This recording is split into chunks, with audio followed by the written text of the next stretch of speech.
오늘 우리에게 주신 하나님 말씀 같이 봅니다. 출애굽기 14장 1절부터 14절까지 말씀. 출애굽기 14장 1절에서 14절까지 말씀을 제가 봉독하겠습니다. 여호와께서 모세에게 말씀하여 이르시되 이스라엘 자손에게 명령하여 돌이켜 바다와 믹돌 사이에 비하히롯 앞 곧 바알스본 맞은편 바닷가에 장막을 치게 하라. 바로가 이스라엘 자손에 대하여 말하기를 그들이 그 땅에서 멀리 떠나 광야에 갇힌 바 되었다 하리라. 내가 바로의 마음을 완악하게 한즉 바로가 그들의 뒤를 따르리니 내가 그와 그의 온 군대로 말미암아 영광을 얻어 애굽 사람들이 나를 여호와인 줄 알게 하리라 하시매 무리가 그대로 행하니라. 그 백성이 도망한 사실이 애굽 왕에게 알려지매 바로와 그의 신하들이 그 백성에 대하여 마음이 변하여 이르되 우리가 어찌 이같이 하여 이스라엘을 우리를 섬김에서 놓아 보내었는가 하고 바로가 그의 병거를 갖추고 그의 백성을 데리고 갈새 선발된 병거 600대와 애굽의 모든 병거를 동원하니 지휘관들이 다 거느렸더라. 여호와께서 애굽 왕 바로의 마음을 완악하게 하셨으므로 그가 이스라엘 자손의 뒤를 따르니 이스라엘 자손이 담대히 나갔습니다.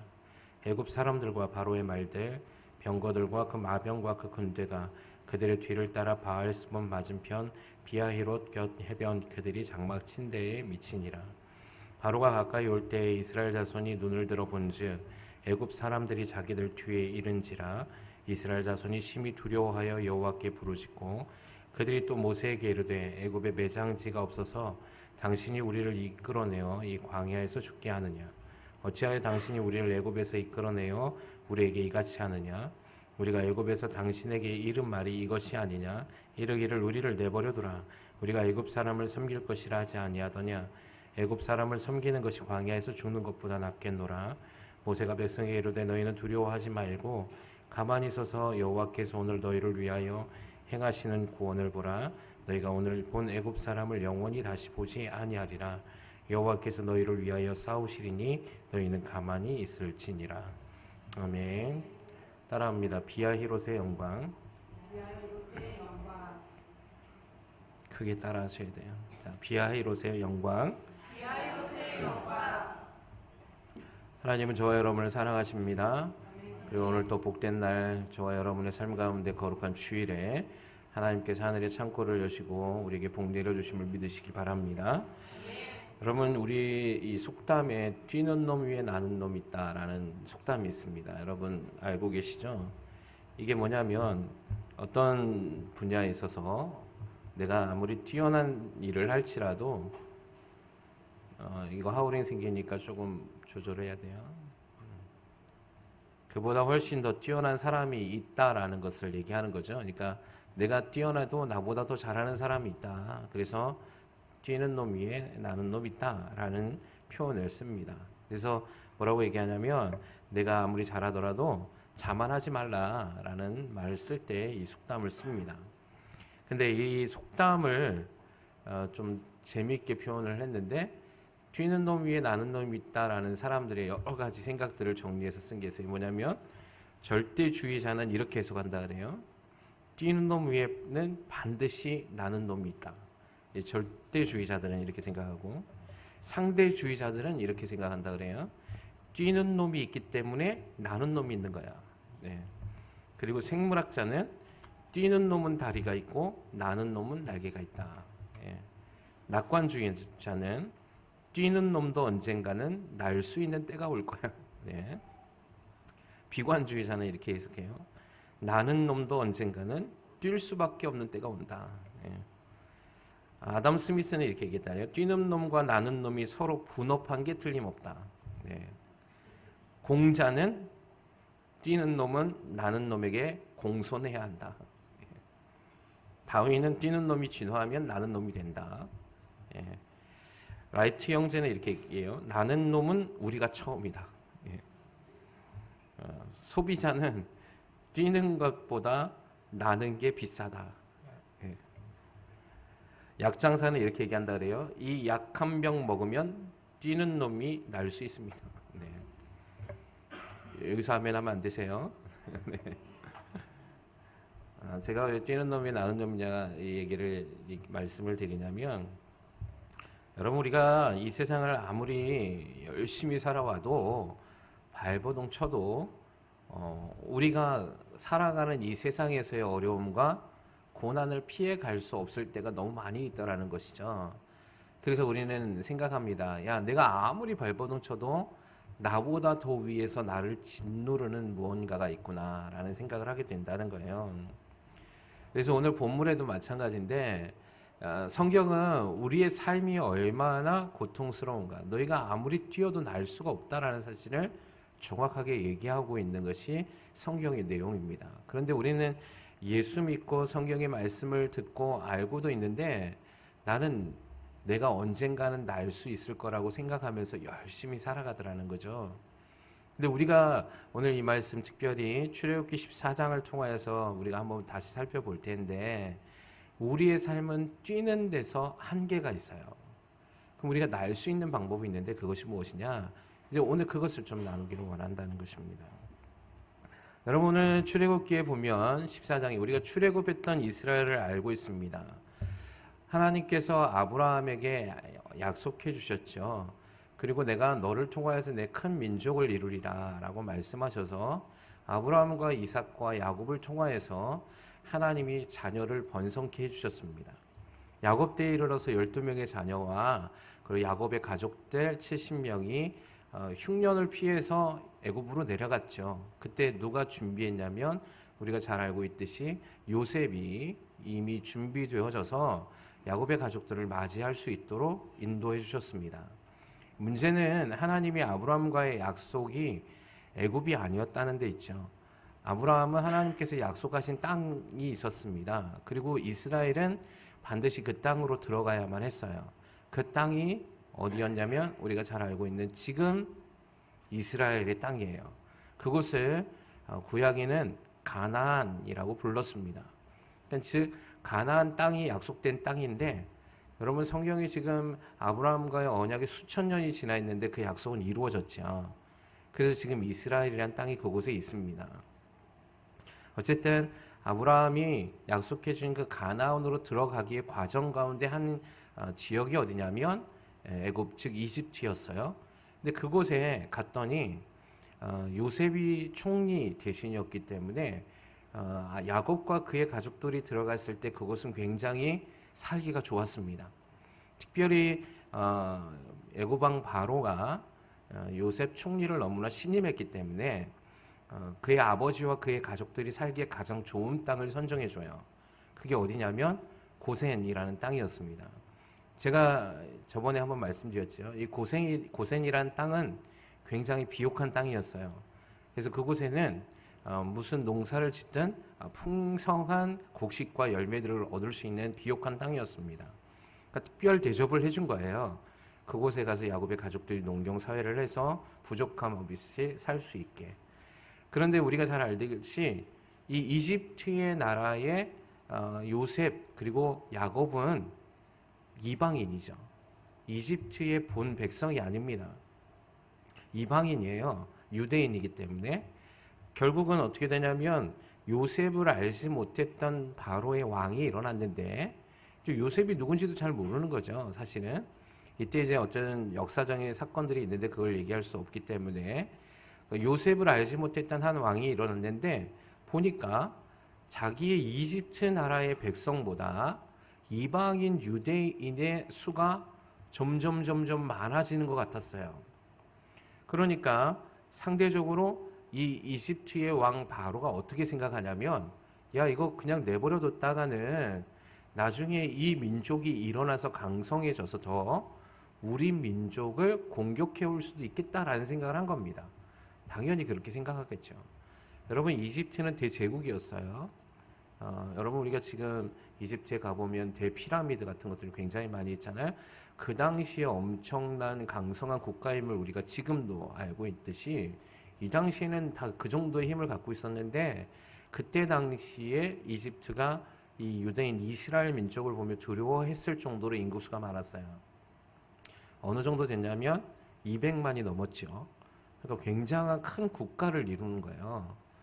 그러니까 이 이집트의 바로 왕이 이스라엘 백성을 계략을 짭니다. 더 이상 강해지기 전에 우리가 이들의 노동력을 이용해야겠다라고 생각한 거예요. 그래서 바로의 고관들이 계략을 짜서 이 이스라엘 백성들을 핍박하기 시작합니다. 그러니까 노동력을 착취해서 애굽의 종으로 삼아버려요. 네, 그때부터 고생의 길이 열리기 시작하는 것이죠. 근데 여러분, 성경에는 그 말씀이 나와 있지 않지만 성경을 자세히 이렇게 살펴보면 이스라엘 백성은 이집트에 있어서는 안 됐습니다. 그곳에서 하나님은 어떠한 일을 하기를 원하냐면 야곱의 가족들이 그곳을 번성한 다음에 그곳에서 이제 떠나서 가나안 땅으로 가야만 했어요. 근데 이집트는 제가 좀 전에도 말씀드렸지만 엄청난 강성한 국가요. 문화가 총집결되어져 있던 곳이 바로 이집트예요. 그러니까 세상에서 제일 앞서가는 문화, 교육, 정치, 경제 그 모든 것들이 한데 모여 있는 곳이 이집트였어요. 그러니까 이스라엘이 보기에 여기 너무 좋은 거예요. 땅도 좋고 살기도 좋고 문화도 있고 교육도 있고 오락도 있고, 예. 그러니까 이곳이 좋사오니라고 생각하고 그곳에서 정착을 한 겁니다. 수가 엄청나게 불어날 때까지 계속 있었던 거예요. 결국은 이들이 하나님의 나라인 가나안, 즉 아브라함과 약속했던 하나님의 언약을 기억하지 않고 세상의 즐거움과 세상의 성공을 바라보면서 그 땅에서 살기를 소망했습니다. 처음엔 너무 좋았어요. 요셉을 알았던 왕들, 또 그 요셉과 그의 가족들의 헌신을 기억했을 때만 해도 자기들은 이곳에서 잘 먹고 잘 살 수 있었을 거라고 생각했을 겁니다. 그러나 여러분, 세상의 원리는 똑같습니다. 세상의 원리는 지금도 마찬가지인데 내가 위협을 받거나 내게 공격해 오는 어떤 대상이 있다면 세상의 원리는 그 모든 사람을 짓누르고 밟아야 하는 것입니다. 그것이 세상의 원리예요. 지금도 마찬가지예요. 어떤 사업을 할 때 오늘의 나와 정말 절친한 친구라 할지라도 내일의 적이 될 수 있는 것입니다. 그래서 우리가 이런 말 하죠. 오늘의 아군이 내일의 적이 된다라는 말이 있어요. 그러니까 세상은 이 원리대로 살아갑니다. 가족, 형제지간에도 이런 원리가 있어요. 세상에는. 그래서 나중에는 형제들끼리 막 싸우고 배신하는 거 아니겠습니까? 이유는 하나입니다. 이 형제지간의 가족으로 있었을 때는 괜찮은데 이 형제들이 나중에 성장을 해서 독립해서 한 가정을 이루면 그때는 물론 형제 혈육 간의 형제지간이지만 곤란한 상황이 되면 내 가족을 보호하려고 하는 본능적인 욕구들이 있는 거예요. 근데 세상의 원리는 어떻게 배워왔냐면 서로 섬기고 나누라는 법칙에서 배우지 않았습니다. 저와 여러분의 삶에선 어떻게 해서든 형제지간이라도 내가 내 가족을 보호하고 내가 그 유익을 취할 수 있으면 뺏어 오라고 배웠기 때문이에요. 삶이 힘든 거예요. 우리의 삶은. 지금도 세상에 그 원리가 그대로 가잖아요. 근데 우리는 꼭 이스라엘의 광야 1세대들처럼 세상에서 뭔가 날 수 있을 것처럼 기대를 해요. 그래서 내가 열심히 살아가면 내가 이루어갈 소망과 꿈이 이루어질 거라고 생각하더라는 거죠. 그러나 여러분 보십시오. 출애굽기의 이 본문의 말씀에는 이스라엘은 그곳에서 풍요를 누렸지만 결국 마지막에는 세상의 종이 되었어요. 고난과 고통을 겪는, 그래서 부르짖지 않고는 하루하루를 살아갈 수 없는 매일매일의 순간이 반복되는 거예요. 여러분 삶에서 가장 절망적인 건 뭐냐면 소망이 없는 겁니다. 내가 어느 정도 노력하고 나서 그것이 희망이 보이면 지금의 고난과 어려움을 버텨낼 수 있어요. 그런데 나의 삶에 소망과 희망이 없을 때 우리는 삶을 포기하거나 절망 가운데 떨어지게 되는 것이죠. 근데 이스라엘에게는 소망이 없었습니다. 결국 그들은 매 순간을 고통 속에서 부르짖는데 이들은 또 하나의 잘못된 습성을 가지게 돼요. 그게 뭐냐면 그 생활을 받아들이더라는 거예요. 나의 삶은 그냥 이렇게 사는 것이 운명인 것처럼 받아들이더라는 거죠. 그래서 거기서 헤어나오지 못합니다. 고통 가운데 부르짖기는 하는데 하나님의 언약을 붙잡지는 않아요. 결국 여러분 우리의 출애굽기에 보면 이스라엘 백성들을 먼저 기억한 건 그들이 먼저 하나님 앞에 부르짖고 일어서겠다는 그 언약을 기억해서 애굽을 탈출한 것이 아니라 그들이 부르짖음에 귀 기울였던 하나님의 역사를 통하여서 구원받게 된다는 사실이에요. 할렐루야. 저와 여러분의 삶에도 마찬가지입니다. 제가 하나님은 사랑이십니다 라고 말씀드린 건 여러분 정말 은혜예요. 저와 여러분의 삶에서 아버지 하나님을 아버지라고 부를 수 있다는 겁니다. 그분이 나의 아버지란 사실을 여러분이 볼 수 있다는 거예요. 그래서 이스라엘처럼 애굽의 세상 가운데서 고난과 부르짖음 가운데 절망과 희망 없는 삶이 아니라 하나님의 은혜 가운데서 소망을 붙잡을 수 있는 자녀가 바로 저와 여러분이라는 사실을 여러분 기억하시길 바랍니다. 그러니 오늘 이 말씀을 꼭 잘 들으셔서 여러분 우리가 이스라엘처럼 반복되는 삶을 살아가지 말아야 되는 거예요. 여러분이 아무리 세상에서 뛰어봤자 여러분 위에 나는 놈이 있어요. 그 나는 놈은 여러분의 것을 언젠간 빼앗게 될 겁니다. 짓밟을 거예요. 여러분 상위 1% 그룹 안에 들어가지 않는 한 여러분 제가 예전에 한번 말씀드렸어요. 이 세상의 상위 3%가 하위 97%를 움직여 갑니다. 네. 그러니까 뭐냐면 상위 3%의 권력, 상위 3%의 물질, 상위 3%가 갖고 있는 그 모든 것들이 세상을 움직여가요. 문화도 움직여가고 경제도 움직여가고 정치도 움직여가요. 나머지 97%는 그들이 정해놓은 대로 따라가는 거예요. 그리고 그들이 만들어 놓은 데서 조금 더 많이 얻느냐 조금 더 못 가지냐의 차이예요. 그 모든 사람은 그들의 통제 아래 있어요. 그러니까 제가 말씀드리는 건 저와 여러분은 상위 3%는커녕 상위 50% 안에도 못 들어갈 수도 있잖아요. 그죠?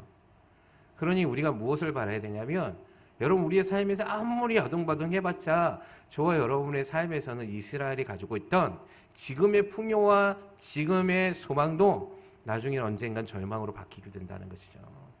그러니 오늘 이 말씀을 듣고 우리가 소망을 갖고 희망을 갖고 생명을 걸어야 할 것이 어디냐면 오늘 이스라엘이 하나님의 말씀처럼 그들이 구원받았던 것처럼 우리는 오직 예수 그리스도를 소망하고 믿어야 된다는 사실입니다. 그래야 이 세상 위에서 또 다른 위에 계신 하나님이 그 모든 것을 해결해 주실 수 있는 구원자라는 사실을 믿어야 된다는 것이죠.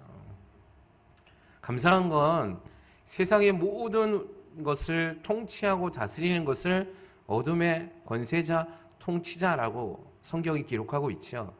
그러나 여러분 너무나 감사한 건 그 세상의 어둠의 통치자들과 권세자들 위에 하나님이 계신다는 사실입니다. 그래서 우리는 나는 놈이 아니라 그 위에 있는 거예요. 하나님의 자녀로 보호하심을 받을 수 있는 것이죠. 어쨌든 이집트에서 이스라엘 백성은 그런 삶을 살았어요. 그리고 그들의 부르짖음을 듣고 주님은 모세를 부르셨습니다. 그리고 그 모세를 통하여서 이스라엘을 구원하기로 결정하세요. 자, 이제 모세를 보내셨어요. 그리고 바로 앞에 세우게 됩니다. 모세가 바로 앞에 설 수 있었던 이유도 모세의 출생 과정 가운데서 하나님의 계획하심이 있죠. 모세가 유대인이었음에도 불구하고 이집트의 바로의 딸의 눈에 들어요. 그 양자 삼죠. 그 왕자로 지낼 수 있었던 거예요. 여러분 바로 앞에 가가지고 내가 당신과 만나고 싶소 한다고 해서 만나주지 않아요. 여러분 지금도 마찬가지예요. 여러분이 대통령실에 찾아가고 나 대통령 좀 만나겠소 하면 여러분 만나줍니까? 안 만나줘요. 예. 이 당시에 바로는 신과 같은 존재인데 아무나 만나주겠어요? 근데 모세를 만나죠. 왜 만났어요? 모세가 같이 자랐거든요. 양자로 왕자 중에 한 명이었잖아요. 하나님이 이미 그 모든 것들을 계획해 놓고 계십니다. 할렐루야. 좋아요. 여러분의 삶에서 모든 것이 계획되고 있으면 여러분 믿으세요. 하나님의 주권 아래서 저와 여러분 붙잡혀 있는 삶을 살고 있음을 여러분 믿으시라고요. 근데 왜 우리가 자꾸만 힘든 삶을 사냐면 하나님의 주권을 인정해드리지 않고 자꾸만 내 방식대로 세상에 있는 방식대로 살아가려고 하니까 힘든 거예요. 그리고 하나님의 주권과 하나님의 계획하심을 믿어드리지 않아요. 그러니까 내 방식대로 살아가는 거죠. 여러분 조금 힘들다고 해서 내 방식대로 획획 돌아가니까 문제인 거예요. 여러분 이스라엘의 1세대들은 조금만 힘들면 자기 방식과 세상의 방식들을 생각해냈습니다. 출애굽했을 때 이스라엘 백성들이 물이 떨어지거나 그들이 먹을 것이 없으면 늘 생각해낸 게 뭐예요? 내가 이집트에 있었을 때. 예. 우리가 조금만 힘들어지면 우리는 어떤 방법을 취하냐면 세상의 원리와 내 경험을 의지해서 자꾸만 그 방법들을 기억해내요. 그래서 문제가 돼요. 그러니까 전진하지 못하는 거예요. 앞으로 광야에 계속 갇혀 있는 거예요. 광야에 있으면 은혜긴 한데요, 거기는 복이 충만하게 임하는 장소는 아니에요. 하나님과 함께하며 하나님의 먹이시는 것들을 제한적으로 공급받고 제한적으로 받는 곳입니다. 하나님의 번성과 충만의 영역은 가나안이었어요. 물론 그 안에서 하나님이 절대적인 주권 아래서 이끌어 가시는 은혜를 매일매일 경험할 수 있어요. 근데 문제는 하나님 광야가 아니잖아요. 목적지는 가나안이잖아요. 근데 우리는 꼭 그 안에서 계속 갇혀 있으면서 하나님이 주시는 그 조금의 은혜를 경험하고 다시 힘들어지면 세상을 바라봐요. 광야에서 왜 38년을 돌았습니까? 그들이 이 원리를 계속 적용했기 때문에 그래요. 자, 이 원리를 적용했다 하면 그들이 하나님을 전적으로 신뢰하지 않았기 때문에 그래요. 그래서 너희 말이 내 귀에 들린 대로 내가 너희에게 하리라 라고 얘기했어요. 그러니까 맨날 죽겠다는 거예요. 그게 어디서 습관됐냐면 이집트에서 습관되어 있었어요. 매일 조금씩 공급받는 배급량에 먹을 것과 입을 것과 마실 것을 공급받았기 때문에 그들의 삶은 충만하지 않았거든요. 사랑하는 취하는 교회 성도 여러분, 여러분에 있었던 옛 습관과 옛 경험들이 다 지워지기를 예수 그리스도의 이름으로 소망합니다. 먼저 이 작업을 해야 돼요. 여러분 너무 익숙해져 있었거든요. 그게 30년 40년 동안의 방식들이 그 습성들이 하나님의 믿음과 하나님의 가나안이라는 하나님의 충만과 복의 장소로 나아가는데 계속 발목을 붙잡고 있어요. 그렇지 않아도 우리가 가는 과정과 여정 가운데는 준비되어져 있는 하나님의 연단이 있거든요. 그것 밖에도 지금 벅차고 빨리 가야 되는데 그게 잘 안 되는 거예요. 결국은 출애굽하기 전에 모세를 바로에게 보냈어요. 계획하신 안에서 이루어졌죠.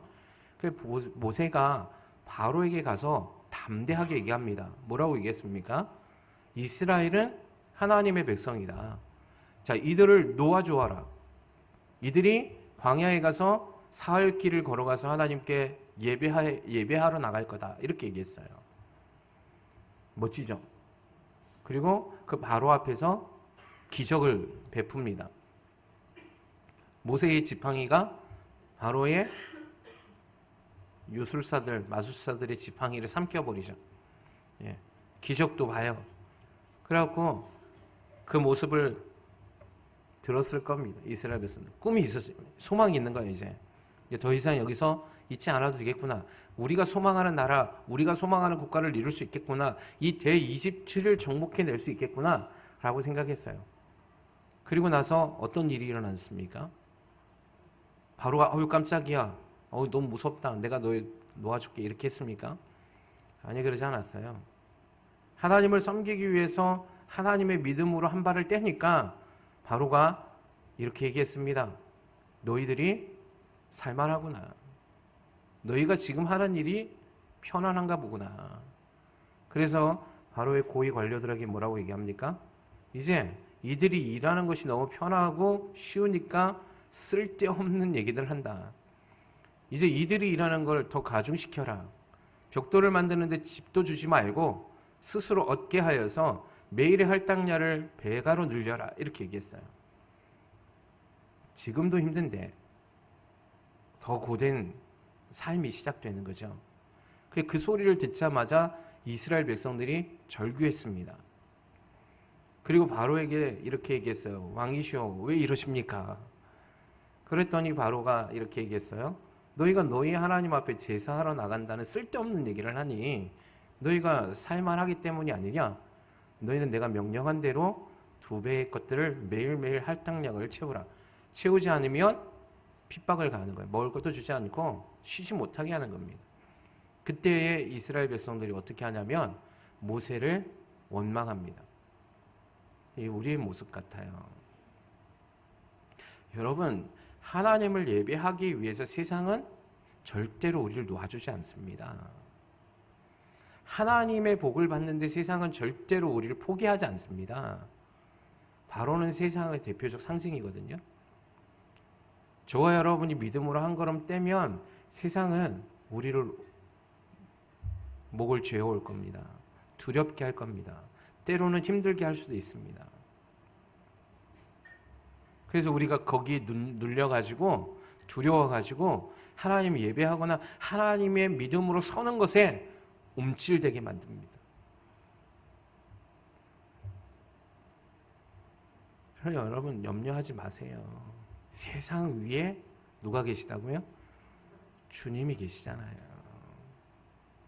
저는 이 믿음이 오늘 이후로부터 여기 앉아 계신 여러분의 삶과 여러분의 가정 안에 충만하게 임하기를 주님의 이름으로 축원합니다.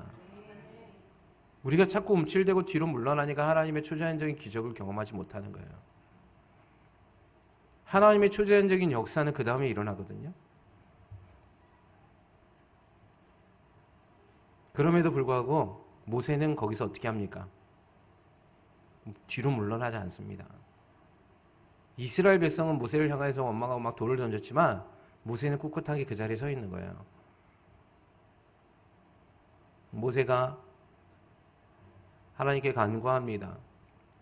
모세도 처음에는 이해할 수 없었어요. 하나님이 나보고 바로 왕 앞에 가서 이 얘기를 하라 했는데 오히려 돌아온 것은 자기 민족을 더 힘들게 하는 상황 가운데 몰렸거든요. 그때 모세가 하나님 앞에 하나님 어찌하여 나를 이곳에 보냈습니까? 라고 질문합니다. 왜냐하면 하나님의 계획하심과 하나님의 일하시는 방식을 모세도 그때는 잘 몰랐어요. 저와 여러분이 하나님이 일하시는 방법을 깨달아야 돼요. 하나님이 하시는 하나님이 사용하시는 방법, 하나님이 일하시는 것들을 깨달아야 해요. 그래야 그 안에서 하나님을 기다리고 하나님의 역사를 볼 수 있는 눈이 띄어집니다. 모세 처음에는 실수했는데 모세는 나중에 이걸 알아요. 그래서 뭐라고 얘기하냐면 오늘 출애굽기 14장은 하나님이 이스라엘 구원해내기 위해서 10가지 재앙이 끝난 후에 이제 나간 장면이잖아요. 그리고 오늘 어디 앞에 있냐면 비하이롯, 즉 우리가 잘 알고 있는 홍해 바다 앞까지 간 거예요. 그때 오늘 본문의 말씀해 보세요. 오늘 14절에 뭐라고 얘기합니까? 그들이 막 똑같이 두려워가지고 야 우리가 애굽에 매장지가 없어갖고 여기다 우리를 죽게 내버렸는데 똑같이 이스라엘은 계속하고 있거든요. 근데 모세는 뭐라고 얘기하냐면 이렇게 얘기했어요. 13절에 모세가 백성에게 이르되 너희는 두려워하지 말고 가만히 서서 여호와께서 오늘 너희를 위하여 행하시는 구원을 보라. 할렐루야. 모세가 이걸 알았단 말이에요. 어떤 걸? 하나님이 어떻게 일하시는지를 알게 된 거예요. 그러니까 모세는 이런 상황 속에서도 두려워하지 않아요. 어떤 상황이에요? 이런 상황은 지금 이스라엘이 경험해보지 않았던 상황이에요. 어떤 상황이냐면 오늘 출애굽기 14장에 보면 바로의 마음이 완악해져 가지고 이 이스라엘을 뒤쫓았죠. 추격해올 때 선발된 병거 600대와 애굽의 모든 병거를 동원했다. 그리고 지휘관들이 다 거느렸다.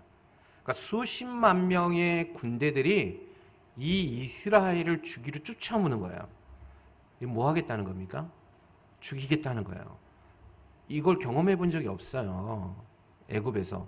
학대는 당했는데 죽이겠다라고 결정하고 달려든 적은 없잖아요. 근데 이 상황에도 모세는 두려워하지 않더라는 거예요. 어떻게 그럴 수 있을까? 하나님이 일하시는 방법이 무엇인지를 알았기 때문에 그래요. 저와 여러분의 삶에서 왜 세상을 자꾸 두려워하냐면 하나님이 일하시는 방법을 알지 못하기 때문에 그래요. 그러니까 조급한 거야. 당장 뒤를 돌아보니까 애굽의 마병들이 쫓아오는 게 눈에 보이는 거예요. 소리가 들리는 거예요. 그러니까 두려워요. 하나님이 나의 삶에서 어떻게 일하실 거에 대해서 경험해 보지 못한 거죠. 아니, 경험했는데 그걸 신뢰하지 못하는 거죠. 여러분, 이스라엘 백성들이 10가지 재앙을 경험했어요. 그렇죠? 기적을 경험했다고요. 경험해 보지 못한 게 아니에요. 그들은 경험했는데 그 일하시는 하나님을 신뢰해 드리지 못한 거죠.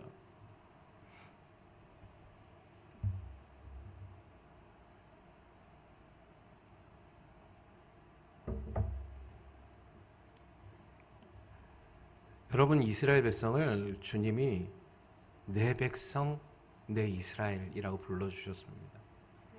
지금도 똑같아요. 저와 여러분에게 주님은 너는 나의 백성이요, 너는 나의 자녀라 라고 말씀해 주세요. 여러분, 오늘 이 사실을 믿음으로 받으세요. 그러니까 지금 뭐냐면 너는 내가 낳은 내 새끼라는 거죠. 너는 나의 자녀라는 거예요. 이게 믿어져야 돼요. 이게 믿어지면 세상을 두려워하지 않아요. 잠시 잠깐의 그런 고난과 환난, 여기서 그냥 여기 보십시오. 모세가 이스라엘 백성들에게 뭐라고 얘기합니까? 너희는 두려워하지 말고 그냥 있어. 그러면 구원을 볼 거야. 그렇게 하기만 하면 되는 거예요. 그게 뭐냐면 너희는 기다리라는 거예요. 언제? 하나님의 일하심을. 근데 이스라엘 백성은 난리 복정이 나고 막 서로 막 이리저리 어떻게 할 바를 모르고 있는 거예요. 여러분, 오늘 성경의 출애굽기 14장에 보면 이 비하이롯 앞으로 인도해낸 것이 하나님의 뜻이었어요. 여러분, 이때 가나안으로 갈 수 있는 길이 세 가지의 방법이 있었어요. 여러분, 가나안까지 가는 직선 코스가 아니에요. 이 길은 이 하나님이 선택한 길이 세 번째 길인데, 이 길은요 제일 많이 도는 길이에요. 가나안까지 가는데 굳이 그리고 그쪽으로 가는데 길도 없어요. 홍해 바다가 있잖아요. 원래 직선 코스는 위쪽으로 해서 육지로 해서 가는 길이 있어요. 근데 그곳에는 뭐가 있냐면 다른 호전적인 나라의 민족들이 살고 있었어요. 그게 뭐냐면 싸우는데 가만히 있지 않는, 건들면 이제 싸우는 민족들이 있었거든요. 글로 갈 수 있었어요. 근데 하나님은 이스라엘 백성을 너무 잘 알고 있는 거예요. 거기 가갖고 이 사람들이 200만이 돼갖고 가나안으로 첫발 떼쓰였는데 거기에 있는 강한 민족이 자기들 죽이려고 하면 또 원망하고 난리 부르스를 칠 걸 아는 거죠. 그냥 아예 그쪽으로 안 간 거예요. 오히려 그냥 아예 그런 사람들을 보지 않고 홍해바다 쪽으로 인도해 내신 거예요. 하나님의 뜻이 있었어요. 두 가지가 있는데 오늘 그것을 성경은 정확하게 얘기하고 있어요. 뭐라고 얘기하냐면 이렇게 얘기한 거죠. 내가 바로의 마음을 완악하게 한즉 바로가 그들의 뒤를 따르니니 내가 그와 그의 온 군대로 말미암아 영광을 얻어 애굽 사람들이 나를 여호와인 줄 알게 하리라 라고 얘기하셨어요. 자, 첫째는 하나님이 그곳에서 영광을 얻게 하기 위함이셨는데, 비하이로다 그 해변에 딱 있을 때 코너에 몰렸거든요. 그 소리를 들어요. 뭐라고 듣냐면, 자, 여기 3절에 보면 이렇게 얘기합니다. 바로가 이스라엘 자손에 대하여 말하기를 그들이 그 땅에서 멀리 떠나 광야에 갇힌 바 됐다라고 말할 거라는 거예요. 야, 이거 봐라. 나갔는데 이들이 길을 잘못 찾았네. 도가내든 쥐구만. 이 생각하게끔 일부러 그들 글로 인도했다는 겁니다. 그래서 바로가 내보낸 것에 대한 마음을 완악하게 했어요. 여러분, 세상의 어둠의 권세자나 통치자는 하나님의 계획을 알지 못합니다. 그래서 똑같아요. 그래서 그들의 눈에 보이는 대로, 야, 이스라엘 백성을 저기서 싸그리 몰살시킬 수 있는 장소네. 네. 제가 뛰는 놈 위에 나는 놈이 있다 그랬잖아요. 하나님 위에서 보시는 거죠. 결국 그 안에 세상에서 일하는 통치자인 애굽을 완전히 박살내기 위한 하나님의 전략이 있었어요. 그래서 모세가 뭐라고 얘기합니까? 오늘 13절에 모세는 이걸 알았어요. 하나님 왜 이쪽으로 인도했는지 알았어요. 이렇게 얘기해요. 너희가 오늘 본 애굽 사람을 영원히 다시 보지 아니하리라. 할렐루야. 네, 하나님의 방식이에요. 이게 이집트의 바로의 눈이나 이스라엘의 믿음 없는 눈이 똑같았거든요. 근데 하나님은 그 방법을 택하지 않으세요. 전혀 생각하지 못하는 일. 바로도 이 세상의 통치자도 생각해낼 수 없는 일. 어느 누가 감히 바다를 가를 거라고 생각해요. 어느 누가 그 땅을 마른 땅처럼 걸어갈 거라고 생각해요. 어느 누가 바로의 그 수많은 수십만의 군대를 그 바다에서 몰살시킬 거라고 생각해요.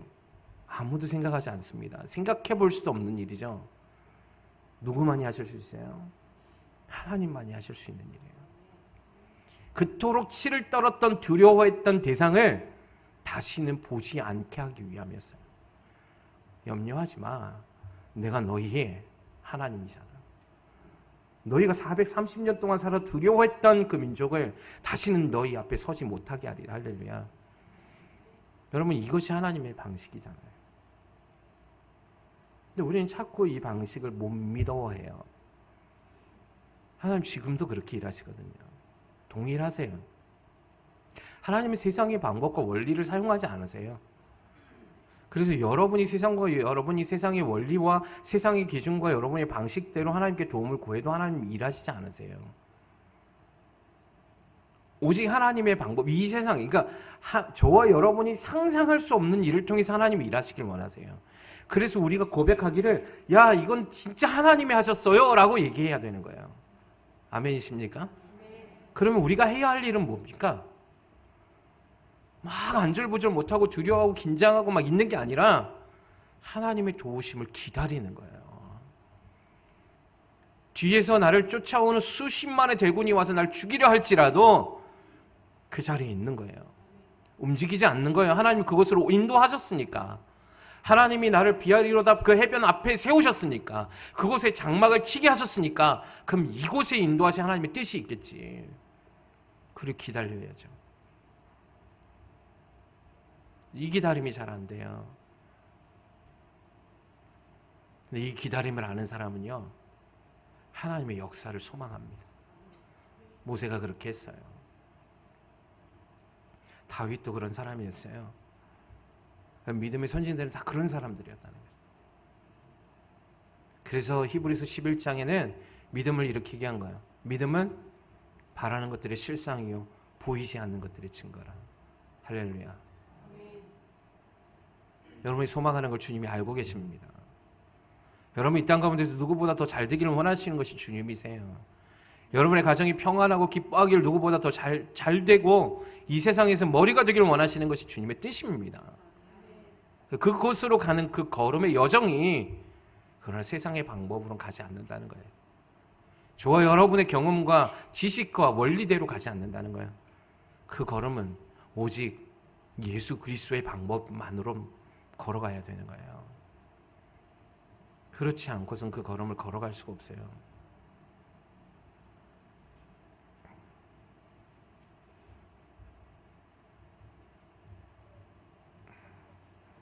비하이롯의 하나님은 계획하신 하나님의 방법을 이루셨습니다. 그리고 주님은 주님의 방법으로 영광을 받으셨습니다. 사랑하는 주야는 교회 성도 여러분, 하나님의 일하시는 방법을 소망하십시오. 하나님의 역사를 기대하십시오. 여러분의 삶의 모든 자리에서 하나님이 함께 하실 겁니다. 그리고 그분이 인도하시는 계획 안에서 여러분을 이끌어 가실 겁니다. 이스라엘처럼 광야에 38년을 보내면 안 됩니다. 우리는 하나님의 방법대로 속히 들어가야 하는 겁니다. 근데 그 방법은 나의 방법이 적용되어지지 않을 겁니다. 언제 하나님을 볼 수 있습니까? 모세가 늘 했던 방법. 그는 위기가 닥쳐올 때마다 자리에서 무릎을 꿇었어요. 그게 유일한 방법이에요. 여러분의 삶에서 주님을 볼 수 있는 유일한 방법도 마찬가지입니다. 여러분이 여러분의 선 자리에서 무릎을 꿇기 시작할 때 하나님은 일하기 시작하실 겁니다. 여러분이 선 자리 그곳에서 하나님을 갈망할 때 주님은 말씀하실 겁니다. 너희는 가만히 있으라. 내가 너희의 하나님 됨을 너희가 보게 되리라. 여러분, 하나님께서 오늘 저와 여러분의 삶에서 이 말씀을 증거하기를 원하십니다. 저와 여러분의 삶에서 다시 한번 하나님의 인도하심을 신뢰해드리고 그분의 계획하심에서 한 걸음 한 걸음을 떼어서 하나님 주시는 복의 장소, 충만의 장소, 평강의 장소, 이 세상에서 하나님이 세우신 우뚝 선 머리 되는 민족, 주님의 자녀 되는 백성으로 주님께 영광을 올려드리는 저와 여러분의 삶이 되기를 주님의 이름으로 축원합니다. 기도하시겠습니다.